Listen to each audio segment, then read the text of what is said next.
Olá, hoje a gente vai mergulhar no material acadêmico, sabe, sobre didática e metodologia do ensino superior. É uma apostila da Favene. A ideia aqui é assim, pegar o essencial mesmo. O que que faz um ensino superior funcionar bem hoje? Qual o papel do professor nisso tudo? E claro, os desafios, né? Vamos tentar oferecer uma visão rápida, mas afiada para quem quer se ligar nessas práticas educacionais atuais. Legal. E é interessante começar pensando como essa palavra didática às vezes soa meio, sei lá, quadrada, né? Tipo um monte de regra fixa. Mas o material já provoca logo de cara. Ele diz que a gente precisa de algo mais vivo, mais reflexivo, principalmente na universidade. Existe uma tensão aí, sabe? Entre o jeito mais tradicional de ensinar e essa busca por uma formação que de fato prepare para o mundo complexo que a gente vive. Sim, e o texto dá uma boa alfinetada naqueles manuais de faça assim, não faça assado, né? Sugere que a atitude do professor, a postura dele, essa abertura para ouvir o aluno, para o raciocínio dele, conta bem mais que só aplicar uma técnica. Falam numa ampla didática, que basicamente troca a ideia de copiar pela de criar. A aceitação pela crítica. É formar gente que pensa, não que só repete. Isso, exato. O que leva a gente a repensar o papel do professor mesmo. O material faz um contraste bom entre o professor que é só um transmissor. Aquele clássico, né? Que foca em despejar conteúdo, aula expositiva e espera que o aluno decore. E o professor mediador. Esse é o ponto-chave. O legal do mediador é que ele não é só um entregador de conteúdo. Ele meio que facilita a relação do aluno com o conhecimento. Garante que o encontro ali entre o estudante e a matéria seja produtivo. Ajuda a construir conceito, a pensar por conta própria, autonomia intelectual, né? Isso é o mais importante. Ah, entendi. Então o professor sai daquela posição de ser o dono da informação e vira mais um técnico que ajuda o time a jogar, a entender o jogo. E essa ideia, ela vem de onde? Isso, a metáfora é essa. E a base teórica que o material cita é forte. Vem da perspectiva histórico-cultural. Vygotsky, Davidov, simplificando bastante, né?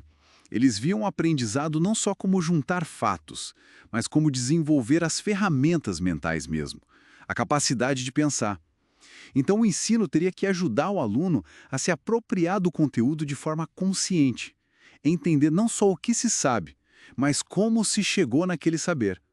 Aprender a pensar como historiador, pensar como um matemático, sabe? Os modos de pensar da área. Nossa, faz todo sentido. Mas isso deve exigir bastante do professor, né? Imagino. Com certeza. Muito. Vai além de só dominar o assunto que lhe ensina. Exige entender a epistemologia da sua ciência, ou seja, como o conhecimento naquela área é construído, quais são as regras do jogo do pensamento ali. E fundamental, exige o que chamam de prática reflexiva, como dizem Perrenot e Chon, ou a epistemologia da prática profissional, como fala o Tardif. Basicamente, o professor tem que olhar para a própria aula, analisar o que funcionou, o que não funcionou e por quê.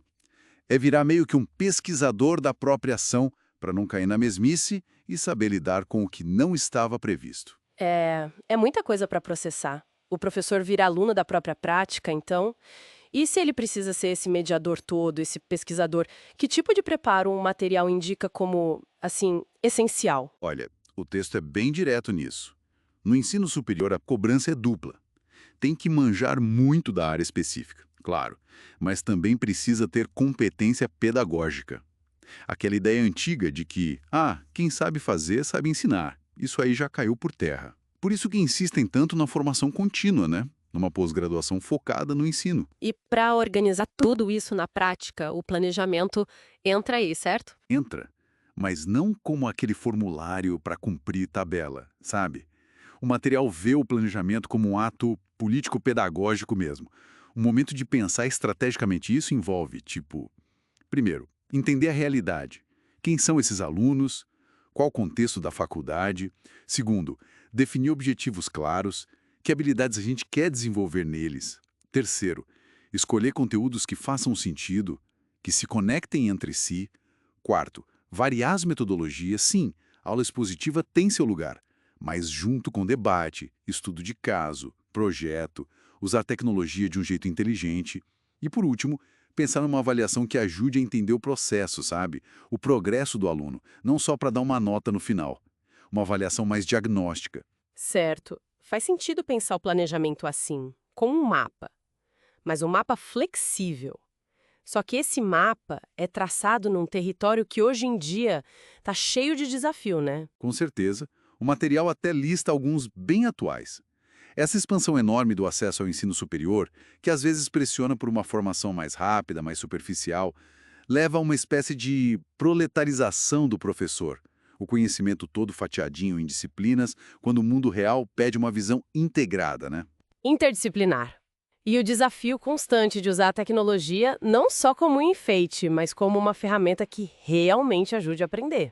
Ufa! O cenário é complexo mesmo. Para a gente amarrar tudo isso, então, o que fica dessa análise toda? Qual a mensagem principal? Olha, fica a imagem de uma transição bem forte, eu acho. A gente sai de uma visão meio parada da didática, de regras e técnicas, por uma abordagem muito mais dinâmica, mais reflexiva. O foco muda, né?